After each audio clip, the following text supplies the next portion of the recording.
అమరావతి రాజధానిలో పలు సంస్థలకు భూ కేటాయింపులపై కేబినెట్ సబ్ కమిటీ ఆన్లైన్లో సమావేశమయ్యారు. సమావేశానికి మంత్రులు నారాయణ, పయ్యావుల కేశవ్ తదితరులు హాజరయ్యారు. ఈ సందర్భంగా అమరావతిలో ఇప్పటి వరకు 114 సంస్థలకు 1269 ఎకరాలు కేటాయించామని మంత్రి నారాయణ తెలిపారు. వీటిలో 70 ప్రభుత్వ సంస్థలు, 44 ప్రైవేటు సంస్థలు ఉన్నాయని వెల్లడించారు.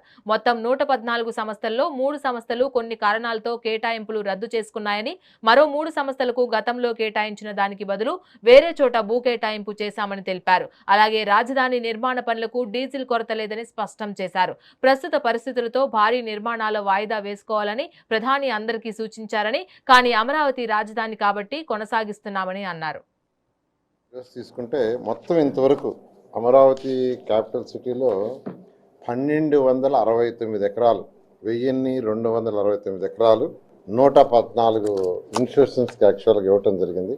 114 ఇన్స్టిట్యూషన్స్కి, అందులో గవర్నమెంట్కి వచ్చి 70 ఇన్స్టిట్యూషన్స్, ప్రైవేట్ వచ్చి 44 ఇన్స్టిట్యూషన్స్. ఇచ్చిన 114లో 70 గవర్నమెంట్, 44 వచ్చి ప్రైవేటు. వీటిల్లో కూడా బ్యాంక్స్కి 16 బ్యాంక్స్కి ఇచ్చాం. బ్యాంక్స్ రెసిడెన్షియల్కి వచ్చి 8 మందికి ఇచ్చాం. ఎడ్యుకేషన్ ఇన్స్టిట్యూషన్స్కి యూనివర్సిటీస్ కావచ్చు, స్కూల్స్ కావచ్చు, కాలేజీలు కావచ్చు 22 ఇచ్చాం. గవర్నమెంట్ ఆఫ్ ఏపీ బిల్డింగ్స్కి 13, గవర్నమెంట్ ఆఫ్ ఇండియాకి 17 ఆర్గనైజేషన్స్కి ఇచ్చాం, 17 డిపార్ట్మెంట్స్కి. అదేవిధంగా హెల్త్కి సంబంధించి ఒక 7, హోటల్స్కి 14 హోటల్స్, స్పోర్ట్స్కి 2, అదర్స్కి వచ్చి 5. ఈ విధంగా మొత్తం 114 ఆర్గనైజేషన్స్కి ఈరోజు 1269 ఎకరాలు ఇవ్వటం జరిగింది.